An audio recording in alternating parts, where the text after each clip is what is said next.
Muy buenos días, me llamo Russell Turner, soy estudiante de la Palabra de Dios. Estamos compartiendo una serie de estudios en el libro de Primera de Corintios, una de las cartas que el apóstol Pablo escribió y envió a la iglesia en Corinto.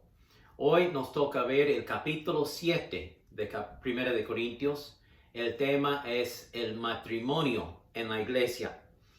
Primera de Corintios capítulo 7, le invito a tomar su Biblia y seguir la lectura, o si no, puede escuchar mientras voy leyendo y dando comentarios sobre este estudio.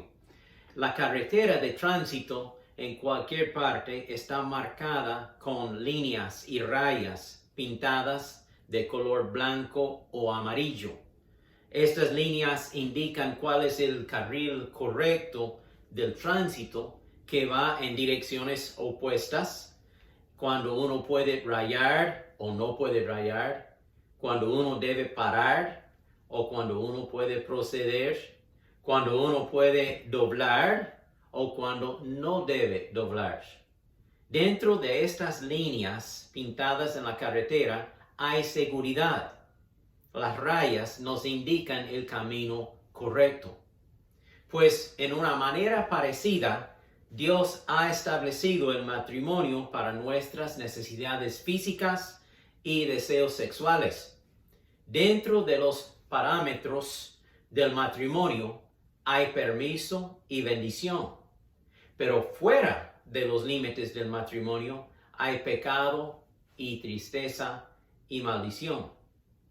En 1 Corintios capítulo 7, Pablo habla a 4 grupos de personas en cuanto al matrimonio. Primero, habla a los solteros, los que no son casados. Después, él habla a la pareja casada que son creyentes. Ambos son creyentes, tanto el hombre como la mujer. Tercero, él habla a las parejas casadas, siendo uno creyente y el otro inconverso. Uno que ha aceptado a Cristo como su Salvador y el otro todavía es una persona incrédula que no ha tomado la decisión de convertirse a Cristo. Y el cuarto grupo es a los divorciados o los viudos, los que quizá eran casados antes pero ahora son solteros por medio de la muerte o el divorcio. Años después, o sea, 2000 años después, estas instrucciones todavía son muy importantes para la sociedad en el día de hoy. Y vamos a ver lo que Pablo nos enseña acerca del matrimonio. Veamos primero la provisión de matrimonio. En capítulo 7, versículos 1 y 2, dice la palabra de Dios: Ahora, en cuanto a las preguntas que me hicieron en su carta, es cierto que es bueno abstenerse de tener relaciones sexuales. Sin embargo, dado que hay tanta inmoralidad sexual, cada hombre debería tener su propia esposa y cada mujer su propio marido. 1 Corintios 7, 1 y 2. Dios nos hizo con deseos sexuales. No toda persona tiene el don de abstinencia, o sea, de continencia, de abstenerse del acto sexual. Para evitar el pecado de relaciones sexuales fuera del matrimonio, cada persona debe tener su propio cónyuge, su propia pareja. El hombre con la mujer con el hombre. Mateo 19:7 dice la palabra de Dios: ¿No han leído las Escrituras? Allí está escrito que desde el principio Dios los hizo hombre y mujer. Esto explica por qué el hombre deja a su padre y a su madre y se une a su esposa y los dos se convierten en uno solo. Como ya no son dos, sino uno, que nadie separe lo que Dios ha unido. Dios ha provisto el matrimonio primero para el romance, para satisfacer nuestros deseos sexuales. También para la reproducción, para procrear y tener hijos. Y para la relación. O sea, dice la Biblia, 2 son mejores que 1 porque uno puede apoyar al otro. Dios ha provisto el matrimonio entonces para el romance, la reproducción y la relación mutua entre pareja. Esta entonces es la provisión del matrimonio. Ahora veamos número 2, el patrón del matrimonio. Versículos 3 al 6, 1 Corintios 7, versículo 3. El esposo debe satisfacer las necesidades sexuales de su esposa y la esposa debe satisfacer las necesidades sexuales de su marido. La esposa le da la autoridad sobre su cuerpo a su marido y el esposo le da la autoridad sobre su cuerpo a su esposa. No se priven el uno al otro de tener relaciones sexuales a menos que los dos estén de acuerdo en abstenerse de la intimidad sexual por un tiempo limitado para entregarse más de lleno a la oración. Después deberán volverse a juntar a fin de que Satanás no pueda tentarlos por la falta de control propio. Eso les digo a modo de concesión, no como un mandato. 1 Corintios 7, 3 al 6. En el matrimonio, cada uno debe pensar en las necesidades de su pareja. Así cumplimos el mandato de Filipenses 2:4 que dice, cada uno debe velar no solo por sus propios intereses, sino también por los intereses de los demás. El matrimonio es un símbolo o es un simbolismo de la relación de Cristo con su iglesia. Efesios 5:25 dice así, esposos, amen a sus esposas, así como Cristo amó a la iglesia y se entregó a sí mismo por ella para santificarla. Los esposos deben amar a sus esposas como a su propio cuerpo. El que ama a su esposa se ama a sí mismo. Por eso el hombre dejará a su padre y a su madre y se unirá a su mujer y los dos serán un solo ser. Grande es este misterio, pero yo digo esto respecto de Cristo y de la iglesia. El matrimonio cristiano es un símbolo, es una figura de la relación que Cristo tiene con su iglesia, Él siendo el novio y la iglesia siendo la novia. Yo debo servir a mi esposa como si su cuerpo fuera el mío y ella debe servirme a mí como si mi cuerpo fuera el suyo. Tal como cuidamos a nuestro propio cuerpo, así debemos cuidar el cuerpo de nuestra pareja. Luego Pablo nos da otra instrucción. No se abstengan de las relaciones sexuales uno con el otro, a menos que sea por un tiempo de oración con acuerdo mutuo, que los dos estén de acuerdo en abstenerse de relaciones por un tiempo para dedicarse más de lleno a la oración. Tal vez es una necesidad muy fuerte en sus vidas, en su familia, en su trabajo, pero necesita dedicar más tiempo a la oración. Entonces deciden por estos próximos 2 días o 3 días o ciertas horas, vamos a dedicarnos más lleno a la oración y buscar la voluntad y la ayuda de Dios en este asunto. Y luego vuelvan a tener relaciones para que no caigan en tentación sexual con personas ajenas. El celibato es correcto antes de casarse, pero después de casarse, la pareja no debe practicar el celibato continuo. O sea, el celibato es abstenerse de relaciones sexuales. Debemos de abstenernos antes de casarnos, pero una vez que somos casados, debemos de unirnos en relaciones íntimas como Dios ha ordenado. Cristiano, el matrimonio es ordenado por Dios. Es una gran bendición tener una buena esposa o un buen esposo que ama a Dios, porque así pueden servir a Dios y apoyar uno al otro en la formación del hogar y de la familia. Ahora veamos número 3, la protección del matrimonio, leyendo versículos 7 al 9. Siempre en 1 Corintios 7, versículos 7 al 9. Sin embargo, quisiera que todos fueran solteros igual que yo, dice Pablo. Pero cada uno tiene su don específico de Dios. Cada uno tiene su don específico de Dios. Unos de una clase y otros de otra clase. Así que les digo a los solteros y a las viudas, es mejor quedarse sin casar, tal como yo, pero si no pueden controlarse, entonces deberían casarse. Es mejor casarse que arder de pasión. Y así la Biblia nos explica cómo el matrimonio nos protege del peligro de la tentación sexual fuera del matrimonio, o sea, en la fornicación o el adulterio. Pablo no está ordenando que todos sean casados. Él reconoce que no toda persona debe casarse.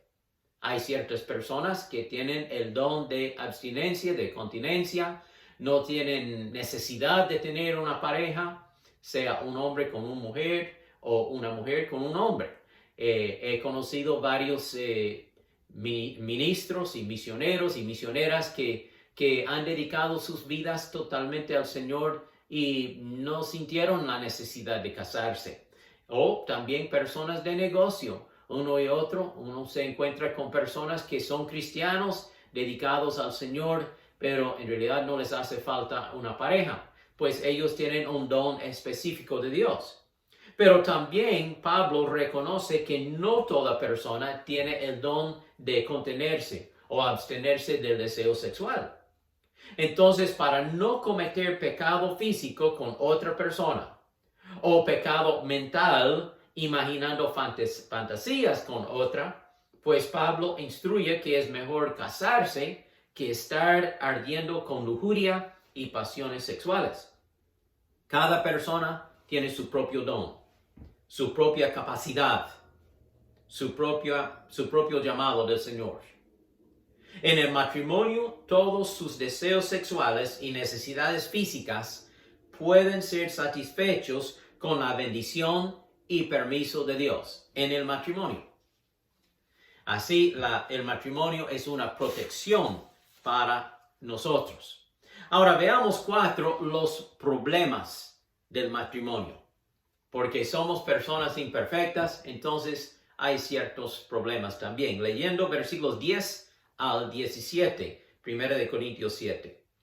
No obstante, para los que ya están casados, tengo un mandato que no proviene de mí, sino del Señor. Pablo en estas instrucciones primero va a dar instrucciones previamente dadas por Jesús. Entonces él dice, este es un mandato del Señor. Jesús ha hablado sobre este tema. Un poco más tarde, él va a decir, ahora yo doy instrucciones de mi parecer que son inspiradas por Dios, pero no hay previa instrucción sobre estas otras cosas que voy a explicar. Seguimos leyendo. Entonces, primero él habla de las instrucciones dadas por Cristo. Y este es, la esposa no debe dejar a su marido, pero si lo deja, que no se case de nuevo, o bien que se reconcilie con él, y el marido no debe dejar a su esposa. Entonces, esta es una instrucción que Dios, Cristo, nos ha dado, refiriendo a Mateo 19, a Lucas 16, a Marcos 10 y Mateo capítulo 5. Varias citas donde Jesús habla del matrimonio. Luego sigue Pablo ahora hablando de instrucciones nuevas. Y él dice, ahora, me dirigiré al resto de ustedes, aunque no tengo un mandato directo del Señor. Si un creyente está casado con una mujer que no es creyente y ella está dispuesta a seguir viviendo con él, no debe abandonarla. Entonces ahora Pablo entra en nuevo territorio. Él da instrucciones inspiradas por Dios, porque toda palabra de Dios es inspirada por él. Pero esas son instrucciones que no han sido dadas previamente ni por Jesús ni por ningún otro apóstol. Estas son instrucciones nuevas, inspiradas de Dios, dadas a Pablo, y Pablo está dándolas a los hermanos en Corinto. Entonces él dice, si un creyente tiene una mujer que no es creyente y ella se consiente en vivir con él, no la abandone, mantengan el matrimonio. Sigo leyendo, versículo 13. Y si una creyente, o sea, la mujer, tiene un esposo que no es creyente y él está dispuesto a seguir viviendo con ella, no debe abandonarlo. Pues la esposa creyente da santidad a su matrimonio y el esposo creyente da santidad al suyo. De otro modo, sus hijos no serían santos, pero ahora son santos. En cambio, si el esposo o la esposa que no es creyente insiste en irse, dejen que se vaya. En esos casos, el cónyuge creyente ya no está ligado al otro porque Dios los ha llamado a ustedes a vivir en paz. ¿Acaso ustedes, esposas, no se dan cuenta de que sus maridos podrían ser salvos a causa de ustedes? Y ustedes, esposos, ¿no se dan cuenta de que sus esposas podrían ser salvas a causa de ustedes? Cada uno debería seguir viviendo en la situación que el Señor lo haya puesto y permanecer tal como estaba cuando Dios lo llamó por primera vez. Esa es mi regla para todas las iglesias. Es una lectura un poco extensa, pero nos da mucha información, mucha instrucción en cómo manejar el matrimonio, particularmente cuando quizá es un matrimonio que se hizo ambos siendo inconversos, o sea, no creyentes en Cristo. Luego más tarde, uno de los dos se convirtió a Cristo, o sea, el hombre, o sea, la mujer. Y el otro miembro del matrimonio todavía no ha aceptado a Cristo. Entonces hay como una cierta división allí. Y Pablo les instruye que deben de mantener este matrimonio unido, intacto, ¿verdad? O sea, trabajando juntos, sin separarse, para la gloria del Señor, porque el creyente puede tener influencia en la vida del no creyente. Y quizá esta mujer será salva por medio del testimonio del hombre o viceversa. El hombre puede ser salvo por medio del testimonio de su mujer cristiana. Pablo nos da ciertas cosas entonces aquí que debemos recordar. Primero, el matrimonio es santo, es ordenado por Dios. Número 2, el matrimonio es para toda la vida, hasta que la muerte nos separe. Son los votos matrimoniales que nosotros tomamos. 3, el divorcio proviene de la dureza del corazón del hombre o de la mujer. Es por la dureza de nuestro corazón pecaminoso que nos lleva al divorcio, pero no es el plan original de Dios. Confirmamos eso en Mateo 19, versículos 1 al 9, Jesús hablando, y él dice, Dios no ordenó el divorcio al principio, pero por la dureza de su corazón, Moisés les daba un escrito de divorcio, o sea, bajo la ley en el Antiguo Testamento. Dios permitió el divorcio no porque es su voluntad, sino porque el hombre y la mujer no quieren someterse a Dios y luego someterse uno al otro. En el matrimonio, continuamente, aún entre los cristianos, va a tener que practicar sumisión primero a Dios, porque nosotros somos rebeldes en nuestros corazones. Tenemos que someternos a Dios, tenemos que pedirle perdón a Dios por nuestras actitudes pecaminosas, nuestras palabras ásperas, nuestras acciones que no agradan al Señor. Debemos pedirle perdón a Dios, someternos a Dios, pero luego tenemos que someternos uno al otro, porque es imposible no ofender uno al otro siendo imperfectos que somos. Y vamos a tener momentos cuando el hombre pues dice algo que tal vez ofenda a la mujer o viceversa, o una acción ahí en el matrimonio, en el hogar, algo que pasa que va a ofender uno al otro. Y tenemos que estar dispuestos a pedir perdón uno al otro y confesarlo al Señor y expresar nuestro amor uno para el otro. Y así podemos mantener intacto este matrimonio. Este matrimonio va a crecer más, va a tener más fe, más obediencia al Señor practicándolo de esta forma. La razón bíblica por el divorcio debe ser la infidelidad. O sea que un miembro de la pareja, de este matrimonio, ha sido infiel a su pareja, sea el hombre para con su mujer o la mujer para con su esposo, y este miembro del matrimonio fue infiel a su pareja teniendo relaciones con una persona ajena fuera del matrimonio. Eso se llama adulterio. Y por esta razón puede llegar al divorcio el matrimonio.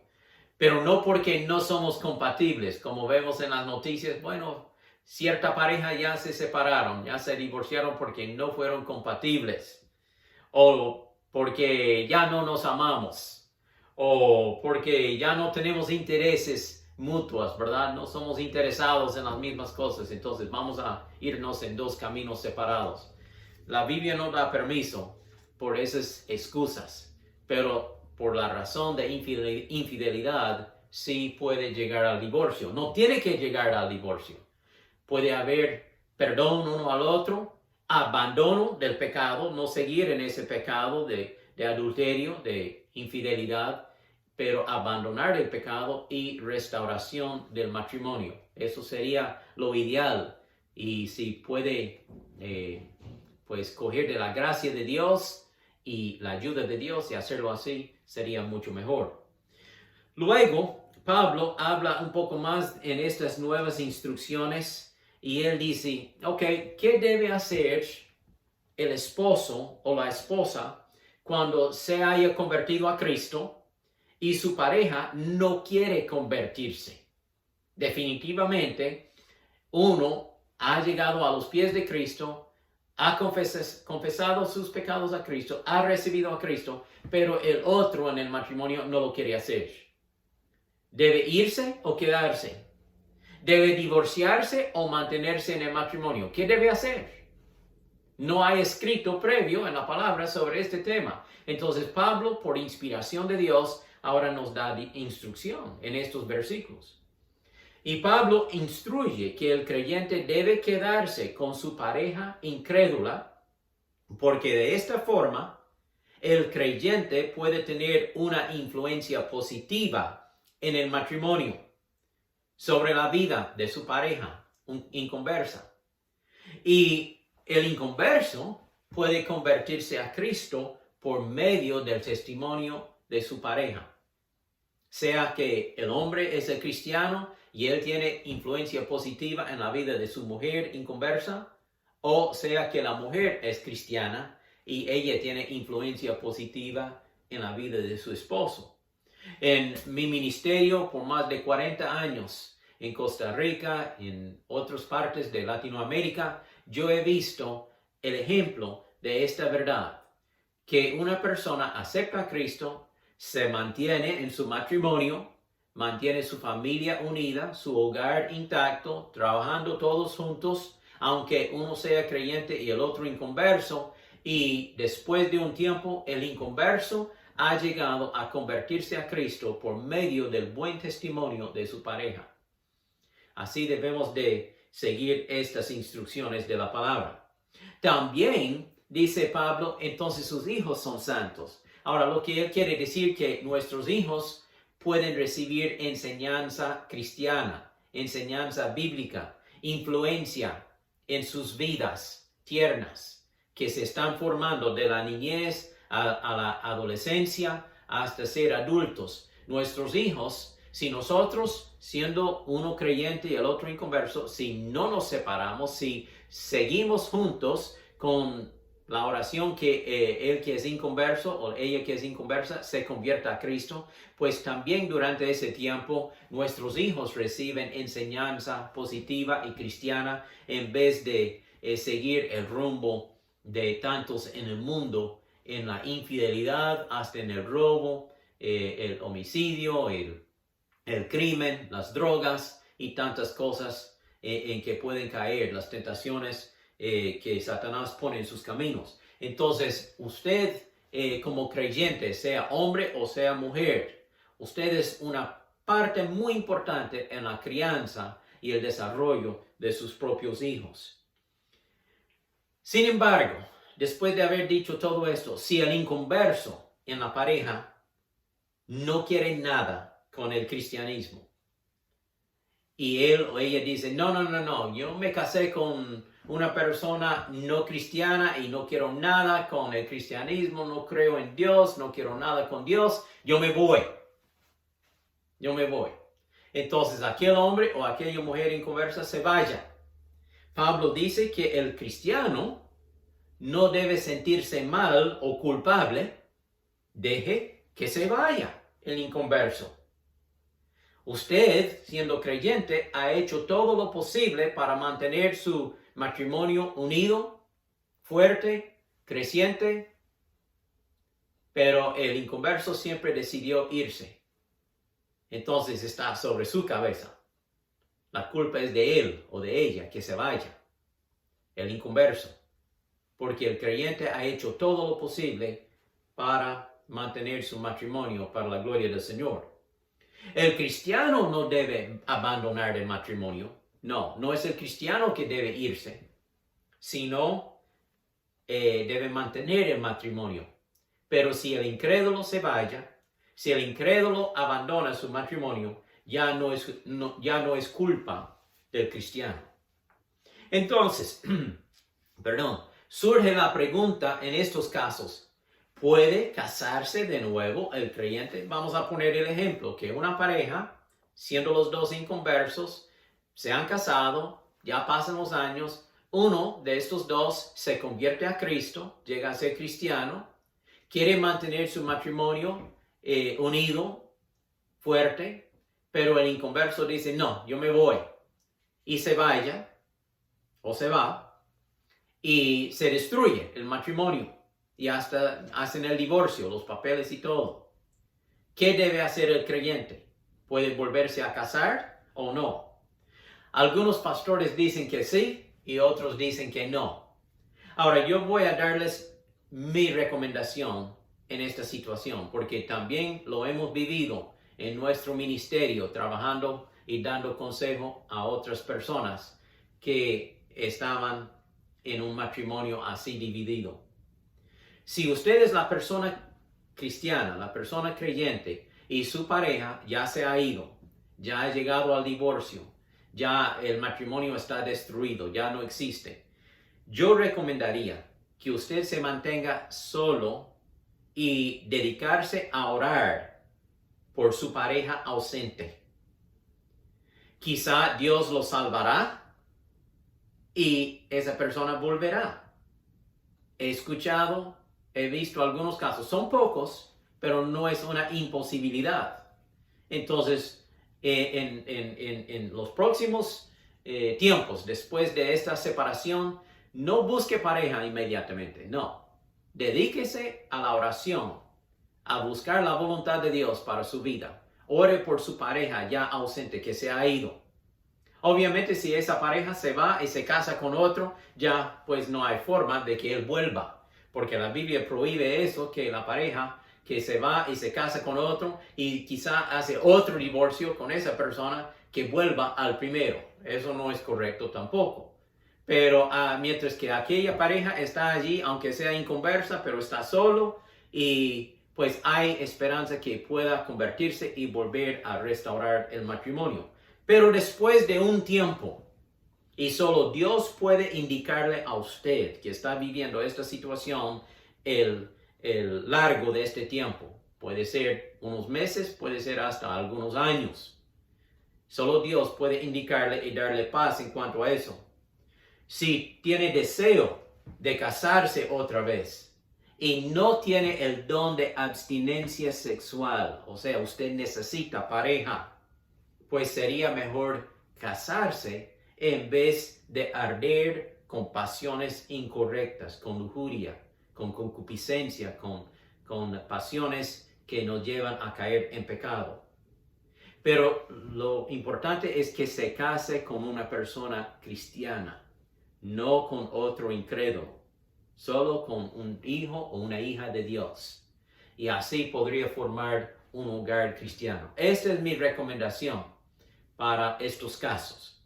Pablo dice que es mejor estar soltero si puede contenerse, pero es mejor casarse que quemarse con pasiones pecaminosas, con deseos pecaminosos. Entonces así podemos entender las instrucciones de la palabra de Dios. Pablo cierra esta discusión con esta regla en versículo 24. Él dice, permanezca en el estado tal como estaba cuando Dios lo llamó por su gracia y le salvó. No busque la forma de salir de su matrimonio, aunque su pareja sea inconverso. Y si es soltero y tiene el don de abstinencia, no busque pareja matrimonial, sino dedíquese al servicio de Dios. Pero si no tiene el don de abstinencia, entonces no es pecado casarse siempre que sea con una persona creyente. En conclusión, déjeme recordarle de esto. Siempre obedezca a Dios en su vida. Busque instrucciones en la palabra de Dios. Dios nunca va a guiarle a hacer algo contrario a las Escrituras. La dirección de Dios siempre estará de acuerdo con la palabra de Dios. Así podemos tener instrucciones firmes y seguras buscando ayuda en la palabra de Dios. Busque usted mismo. No dependa solo de los consejos del pastor, de un misionero, de un hermano en Cristo. No, vaya usted a la palabra de Dios. Lea la palabra de Dios y ore al Señor. Y busque la voluntad de Dios para su propia vida. Dios ha formado 3 instituciones: la familia, el gobierno y la iglesia. ¿Cuál de estas 3 formó Dios primero? La familia, en el huerto de Edén, con Adán y Eva, el matrimonio. Cada persona necesita 3 hogares. Primero, un hogar doméstico, que consiste de padre, madre e hijos. Un hogar doméstico, el matrimonio.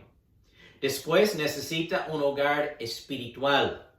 Esta es su iglesia, donde usted se reúne con otros hermanos en Cristo y recibe instrucción y hermandad y comunión unos con los otros. Su hogar espiritual. Y número 3, un hogar eterno, que es el cielo. Y este hogar puede ser suyo y mío por medio de nuestra fe en Cristo Jesús como nuestro Salvador personal. El diablo quiere destruir su matrimonio y su hogar, pero Dios quiere bendecir su matrimonio y hogar. Cada día, usted y yo debemos tomar un tiempo para leer las Escrituras y orar a Dios. Juntos con nuestra pareja y con nuestros hijos, debemos de unirnos como familia para leer una porción de las Escrituras y orar al Señor. Así se puede obtener dirección de Dios para nuestras vidas y hay bendición y paz en el hogar. Que Dios les bendiga en su matrimonio y en su hogar. Siempre mantenga su fe en la palabra de Dios y siga las instrucciones de nuestro Señor Jesucristo. Vamos a hacer una oración por los hogares. Padre Celestial, te doy gracias por la instrucción que tú nos das en tu palabra. Y pido por cada hogar que está escuchando este estudio en 1 Corintios capítulo 7. Cada pareja matrimonial que está escuchando. Aún los solteros que están escuchando, para que ellos en los días futuros puedan tomar una decisión sabia y bíblica de encontrar la pareja correcta para sus vidas, sea el hombre con una mujer o la mujer con un hombre. Dales mucha sabiduría. Oh Señor, ayúdanos a seguir lo que tú nos enseñas en tu palabra. Sabemos que hay bendición, hay fortaleza, hay paz cuando nosotros seguimos tu palabra. Y si hay una persona escuchando mi voz, quizá es como aquella pareja inconversa. Uno siendo creyente y el otro o la otra inconversa. Pido, Señor, que esta persona ahora mismo puede tomar la decisión de aceptar a Cristo y puede abrir su corazón en una oración sincera y decirle a Jesús: Señor Jesús, me arrepiento de mis pecados, límpiame con tu sangre preciosa, Yo te recibo, Jesús, como mi Salvador personal. Entra en mi corazón. Sálvame, Jesús. Quiero ser un hijo o una hija de Dios. Pido, Señor Dios, que la persona que está escuchando puede tomar esta decisión hoy. Te damos gracias en el nombre de Jesús. Amén. Quiero invitarles a compartir este estudio en su Facebook, en su teléfono, en su iPad, como sea. Y nosotros seguiremos preparando los estudios que faltan en este libro tan importante de instrucción de 1 de Corintios. Que tengan buen día. Hasta el próximo.